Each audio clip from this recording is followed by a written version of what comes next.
Hey guys, welcome to Hi. Drinking with the Davies. I'm Ted, And I'm Chris. and we are going to make sure everybody's 21 and over that's listening to this because we want to make sure that you guys are safe, responsible drinking partners here. Make sure you don't drink and drive, and just be safe. That's what this is about. We're trying to enjoy a good drink, and hopefully everybody here can hear us, and everybody hears that disclaimer. Welcome. What are we doing tonight? Today we're going to be mixing up a Tom Collins, which I mistakenly called Tim Collins earlier today. Tim or Tom, whatever. Tom Okay, Collins. right.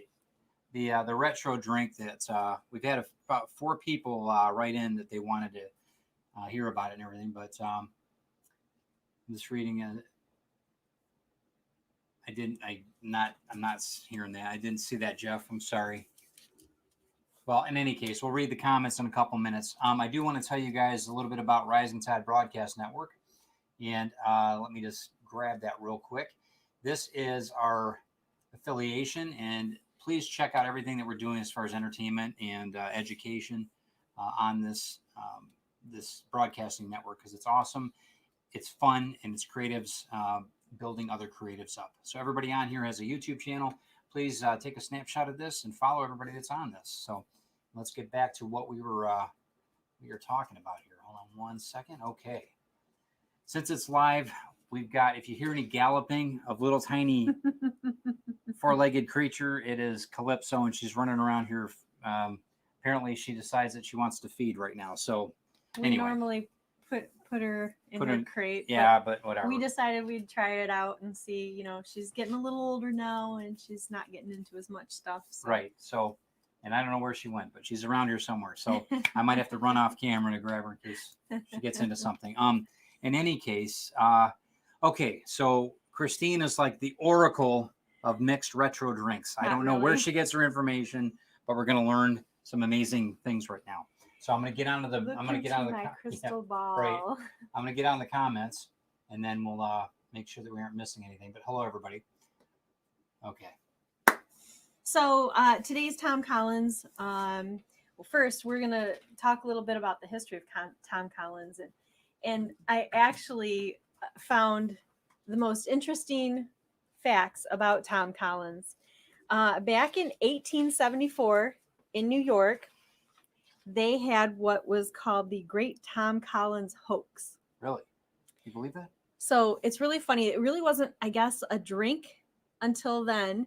And people used to go up to their friends and tell them that there was this guy named Tom Collins who was down at the bar right now bad-mouthing you. And you better go put a stop to it, kind of thing. And so this friend would run off to the bar and barge in there and look for Tom Collins, and they'd hand him a drink.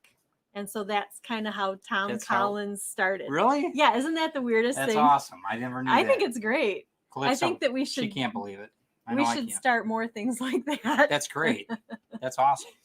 All right. But anyway, I wanted to talk a little bit about gins also. Yes. So the dry gins that we've been used to for so long, I guess, are not the traditional gins. And they used to have a whole bunch of them that they called Old Tom. And that might have something to do with the Tom Collins. Yeah, I don't could know. Be.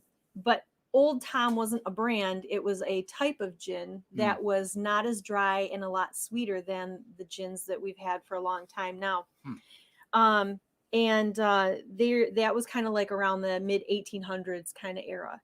And I think that most people just kind of made these Old Tom gins themselves. It was kind of just like a little family distillery or something like that. Yeah. Cool. But recently there's been quite a surgence in the Old Tom style gins. And if you Google it, Old Tom gin, you'll find a whole bunch of new brands, small distilleries. Yeah, small batch distilleries. That's and awesome. Stuff come up. And I guess that the name Old Tom, that they've actually got it off of a picture of a tomcat from some bar in London. And this was another thing I found really, really odd.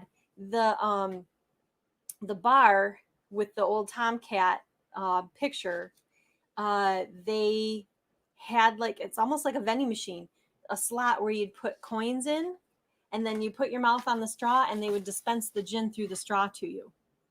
That's no. That's very unsanitary and no. not any kind of practice Nope, that Ted's I not would doing want to that. participate in. Nope. No, thank you. But I did a little bit of looking around at some of those Old Tom ones, and Tanqueray is actually making an Old Tom style gin that's going to be a limited edition, which I would like to try. Awesome. However, today we are going with the Hendrick's gin. Can't beat that. The best. Which I love it. is a Scottish gin, and it is made with the traditional juniper, coriander, and citrus peel herbals in it. And I didn't know about the coriander and the citrus peel before. I knew that it had juniper berry because that's what gives it that piney smell. Right. However, Hendrick's has added also cucumber and rose petals. So you'll get a little bit of a fresher kind of taste, I think, from this. And this is my first time trying it. I actually have never really tried gin before. And I had somebody had a bottle of this Hendrick's brand somewhere that I had smelled, and it's such a lovely compared to that old Tanqueray, just piney. Yeah. You still get that pine, but it's a lighter and a little bit more floral. Yep. So anyway, we'll get into the recipe. I've got my ingredients here, not only the gin, but some fresh squeezed lemon juice and some freshly made simple syrup. And we're gonna take our hillbilly shaker. Yeah. What do you want to move anything? Nope, you're good. Okay. And it calls for about 2 ounces for each drink of gin. So we're making 2 drinks here. We're going to put 4 ounces. And guess what, guys? I measured it out first this time. So I know that this jar is going to work with this amount. If you missed it on the last one, go back on the YouTube channel and find out what we did, because it was quite funny. And then 1 ounce per drink of your lemon juice. So freshly squeezed lemon juice. Freshly squeezed. It sure as heck you always try and want to go with that as best you can. I mean, it's okay if you're in a pinch, but try to do fresh fruit as much as you can. Absolutely. And then the simple syrup is only 1/2 ounce per drink. So what is a simple syrup for people who don't know? A simple syrup is simply water and sugar. And you boil the water, add the sugar, and the sugar dissolves in it. So we're going to put our lid on. And I think I'm supposed to shake more like this. You keep doing that. I'm going to go check on clips, so I'll be right back. Okay. Come here. Come over here.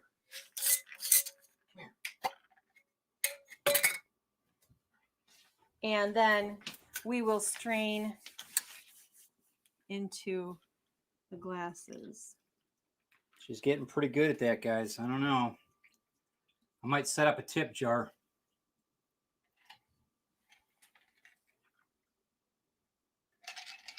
That looks good. And then we need to top each of those off with some club soda.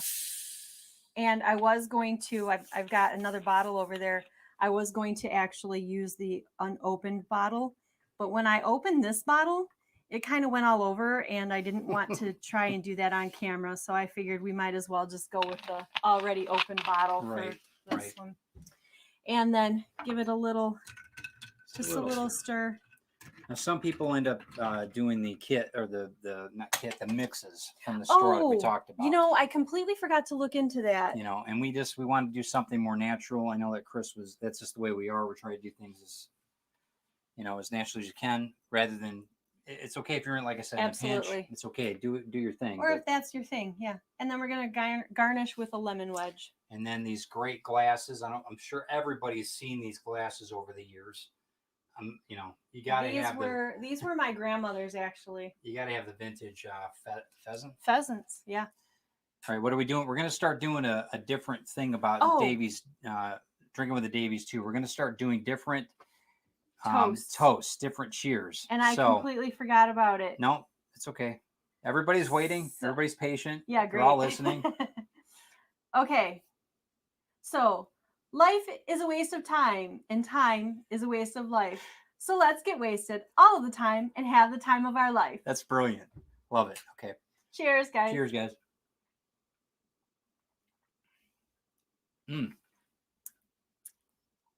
This is our second one, actually, so it tastes a little bit better. It tastes a little bit better. The first sip, I wasn't quite convinced. That's actually really good. And I handed it to Ted, and he goes, "Do you think we should lie and say yum on really the show?" It's actually really good. And then we kind of had a few more sips, and we were like, yeah, we kind of like that. It's kind of like it's like a lemonade, but it's got a little bit of everything that I read online was like it's a very refreshing summertime adult lemonade. Good. Yeah, was how it was described. And it's light. It's not like it's not like a real punch. And that simple syrup, since there's such a small amount of it, it doesn't over sweeten anything, but it doesn't make that lemon just punch you in the face either. Right. And while we're drinking those, we decided for a snack today. We ended up we got these are multi-grain. They're multi-grain crackers, cheese, just a little bit of cheddar, a little bit of Swiss, but that's good, just enough to give you something on your stomach. Like we said, we always want to have something on your stomach when you're mixing it up. Absolutely. Okay, so we're moving on with we talked about the snack, we talked about the drinks. Let's do the limoncello. What is going on with our limoncello status? For all that you guys don't know, our limoncello is been curing for the last 4 weeks. Is it now? It's been 4 weeks. It is. It has been 4 weeks, and we have decided that this is the weekend we are going to strain it off and add the simple syrup to it. I was going to get it strained and then add the simple syrup on the show, but I couldn't for the life of me figure out how much simple syrup that I needed, so it's going to take a few more minutes. So we'll do that this weekend. Yeah. And then it's going to sit for another couple of weeks, and we will do a drink. I still haven't figured out which one with the limoncello the week of the 23rd. Right. So my birthday, I'm turning 50, so we figured we'd experiment a little bit with this stuff and since he's go been for broke. So enthralled with the process of this, it's, he wants to do this one on his birthday week. So. Living on the edge, so to speak. So, but that'll be fun. That'll be a lot of fun. So it's progressing nicely. Yeah. So, and also, I just kind of wanted to give you guys a little update too from that first week that we did the Dark and Stormies. I did tell you guys about the Goslings. Some people say that Goslings is the only dark rum to use for the Dark and Stormy. Well, I did find the Goslings ginger beer, and there's a black seal on that can. I don't know if you can see it real well, and it looks like his name is Stormy, so it looks like that really is the original Dark and Stormy. And the ginger beer was quite nice. I had made myself one, I think, Dark and Stormy before we ran out of rum, and just drank the ginger beer by itself. Why is all the rum gone, Chris? Why is all the rum gone? Because Chris is in the house. That's right. Oh, it's a rough life. So next week, what are we working on? We're going to do a really cool thing next week because we talked about it. Yep. Remember last week I told you guys about the Saint Germain? Yeah. That elderflower. That really cool bottle. Liqueur. Mm-hmm. So next week we are going to make an Saint Germain spritzer. Right. Is that what it's called? Yep, I think so. Spritzer? Spritz. Just spritz. You spit all over me when you said that. Saint Germain spritz. Anyway, tell them. All right. So it's spritz. Which is also made with champagne. Champagne. So, excellent. That should be fun. When we pop the cork, I'll try not to knock out the computer. All right. We'll try. That's good. That's good. Good thought. Yeah, because TED Talks is important, so I like to keep my fan base. Anyway, that was awesome. Good job. Hey, thanks. It's always cool to learn. What you come up with, because she doesn't. Everybody knows that she doesn't let me know what she comes up with. So I'm learning just like you guys are. So it's kind of it's a little dangerous, to be honest with you, but I trust her. So in any case, but I do like surprising him as much as I like surprising you guys with the information that I find on the alcohols and such. And I think that Calypso just got into something, so he's. It's okay. I'm just making sure she's eating the proper thing. You might want to check that out. Okay. Thanks, guys, for checking in on us and having a drink with us. And be safe this weekend. I hope you guys are, just. No, she's got I don't know something. what she gets. Got it. Okay, what is it? I don't know. Whatever it is, It's scary. it came off of the rug. Okay, in front something's of the door. missing somewhere. Anyway. So, all right, this is the pleasures But of having a she's, puppy. So, She's quickly became a very important part of our family. Yes. And Yep. she will be 5 months old on Sunday. yep, she already lost her Easter first tooth. Sunday, and she Yep. just lost her first one that we found anyway, Right. tooth today. So, She's getting to be a big girl here. but we're gonna go to find out what she got into, and hopefully everybody has a great weekend. Be safe, guys. Happy Easter. Yes, be Thanks for joining us. Thanks, Easter Bunny. Have a great week, and I hope you guys check in with us next week. Yeah. So, thanks again. We will talk to you soon, and let me find the exit button here. Anything else you want to say? Bye, guys. Okay, bye-bye. See you later, guys. Have a great week.